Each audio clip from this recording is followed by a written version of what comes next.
For example, somebody give me an estimate on how long this line is.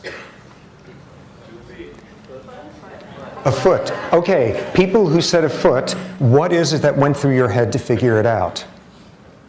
You imagined how long a ruler is. But everybody in here has this category in their head, things that are kind of the same length as a ruler. And thus we have another categorical boundary there of there's an infinite variety of speeds with which you can run a mile, yet we have in our heads this boundary, people who are under 4-minute milers, you are very impressed with.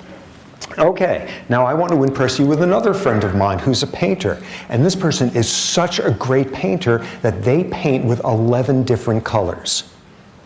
That doesn't work, because that's not a category that we have. We don't classify the quality of, or hopefully not, we don't classify quality of paintings along those lines. But what we begin to see here is, in the right areas, we have categories that we impose on things that are not categorical. Here's an example.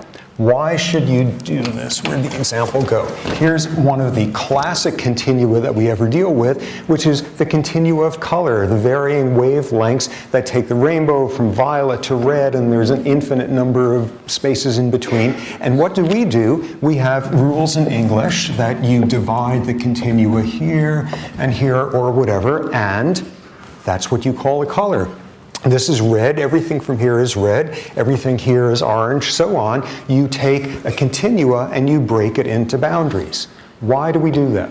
Because it makes it easier to store the information away. Instead of remembering the absolute features of something, you simply say, it's a sub 4-minute miler. It's a line that's almost the length, that's about the length of a ruler. It's the color orange. How do you know that's the case? Because go and take people from other language groups where their language arbitrarily divides the rainbow at other points with completely different color terms, and they remember different profiles of colors differently than an English speaker might. Take a color, and if the color comes right in the center of somebody's color categorization, it comes right in the middle of the range of what counts as that color, people remember whether they saw that color or not far better than if you show them a color at the boundary.